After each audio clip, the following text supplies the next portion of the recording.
네, 안녕하세요. 여러분들 반갑습니다. 데이어 멘토 권혁철입니다. 오늘 이 맥쿼리 인프라라는 기업 좀 보려고 하는데요. 사실 이 맥쿼리 인프라 같은 경우 맥쿼리 자산 운용사에서 운영하는 펀드이죠. 그러니까 펀드가 상장되어 있는 상황인데요. 그래서 이 펀드이기 때문에 이 배당과 수익률 이 두 마리 토끼를 잡을 수 있다라는 겁니다. 그래서 오늘은 제가 그 맥쿼리 인프라에 대해서 몇 번 영상을 찍었었는데 다시 한번 어떤 모멘텀이 있는지 좀 살펴보도록 하려고 하고요. 그리고 여러분들께서 이 맥쿼리 인프라 이것이 정말 궁금하신 점이 있다고 한다면 댓글 남겨주셔가지고 그 제가 댓글을 토대로 말씀을 드릴 건데 아는 내용이라고 한다면 바로 말씀을 드리도록 하고 그리고 모르는 내용이더라도 그러니까 결국에는 시간이 걸리더라도 서치 이후에 말씀을 드리도록 할 테니까 꼭 댓글 남겨주시면 정말 감사할 것 같습니다. 그럼 맥쿼리 인프라 바로 보도록 할게요.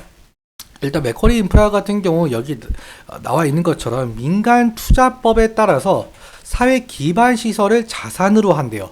그리고 자산으로 하면서 구성된 인프라 펀드라고 한답니다.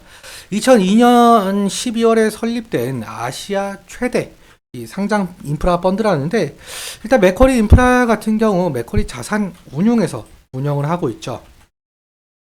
먼저 차입금을 조달하면서 여기 보시는 것처럼 SOC 즉 뭐 도로나 공항, 터널 등 이 사회 간접 자본의 건설 및 개발 사업에 직접 투자하거나 관련 기업의 주식에 투자를 하고 그 수익을 주주들에게 배당 형식으로 돌려주는 이 펀드라고 생각을 해주시면 될 것 같고요.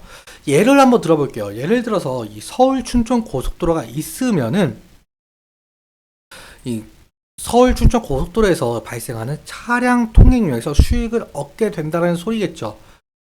그래서 그 수익을 다시 주주들에게 배당을 한다라고 보시면 될 것 같고요. 투자한 곳들의 실적을 함께 살펴보자라고 한다면 여기 먼저 도로를 보자면 이 도로 같은 경우 여러분들도 아시다시피 코로나19 그때 상황이었을 때 사람들의 왕래가 없어서 실적이 그때 상당히 저조했었어요. 그런데 2023년 이후로 코로나 사태가 끝맺음으로써 회복세에 좀 잦아들었는데요. 이는 여기 보시는 것처럼 인천국제공항 고속도로 전년 대비 증감률과 그리고 여기 인천대교 이 부분을 봐도 확인을 할 수가 있죠. 그러니까 결국엔 증가가 되었다라는 뜻은 결국은 이 해외를 떠나는 관광객과 들어오는 관광객이 늘어났다라고 볼 수가 있겠죠. 그 코로나가 끝난 지 얼마 되지 않는 시점에서의 증감률이기 때문에 앞으로 조금 더 계속적으로 왕래를 바탕으로 통행량이 늘어난다고 한다면 거기에 대해서 수익을 얻을 가능성이 높기 때문에 긍정적인 시그널로 볼 수가 있겠죠. 항만과 이 도로도 마찬가지라고 볼 수가 있겠는데 여기서 TEU라는 단위가 있는데 이 TEU라는 단위는 20피트 표준 컨테이너 크기를 나타내는 단위입니다. 그러니까 이 코로나가 끝나고 나서 이 세계 각국이 고립주의에서 이제는 문을 열었죠. 그러니까 활발하게 무역이 일어났다라는 것을 알 수가 있겠고 그런데 한 가지가 리스크가 존재하고 있어요. 맥쿼리 인프라는 바로 현재 투자 사업들에 대한 운영 기간이 다가오고 있다라는 점인데요. 여기 운영 및 실시 협약 기간은 맥쿼리 인프라에서 자본을 투입하면서 인프라를 건설한 대가로 수익을 낼 수 있는 기간이에요. 여기 표를 보자라고 한다면 이 백양 터널이 2025년에 끝나고요. 그리고 인천대교 같은 경우는 39년에 그리고 인천국제공항 도로 고속도로는 2030년에 끝난 것을 볼 수가 있죠.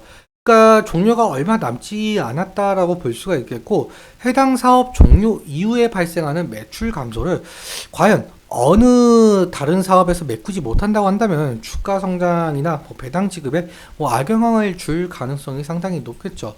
그렇기 때문에 이 맥쿼리 인프라 같은 경우 향후 이 정부의 정책 방향성이 상당히 중요한데 인프라라는 것은 결국에 국토 개발이기 때문에 정부 및 지자체의 승인이 필요하기 때문이죠.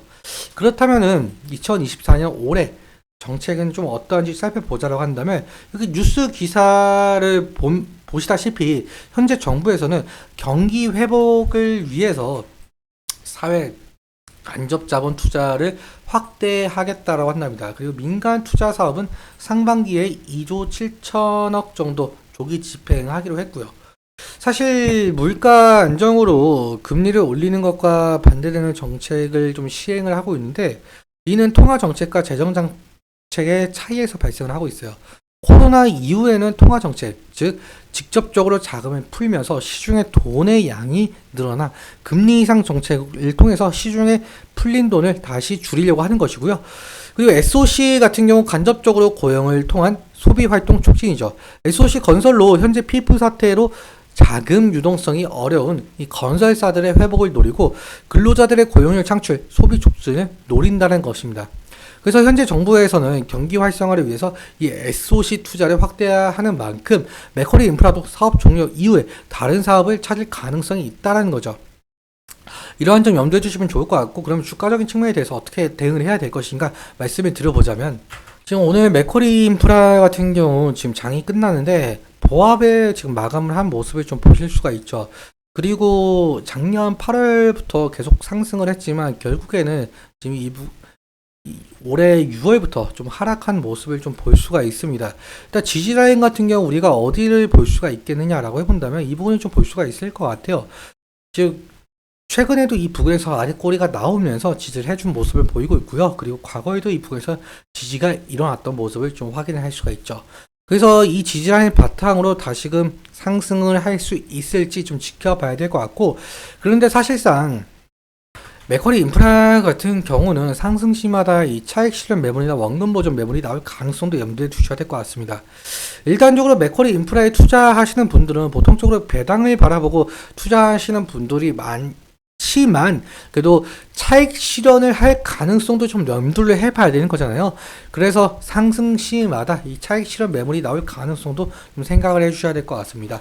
수급적인 측면도 함께 살펴보자라고 한다면 맥쿼리 인프라 같은 경우 한 달 기준으로 개인이 410만 주 정도 매수가 되고 있는 상황이고요. 그리고 외국인 같은 경우 70만 주 매수, 기관은 반대로 570만 주가 매도가 되고 있는 상황이죠. 특히 이 연기금에서의 매도세가 상당히 강한 것으로 파악이 되고 있고, 보험 그 뒤따라 보험이나 은행도 매도세가 상당히 강하죠.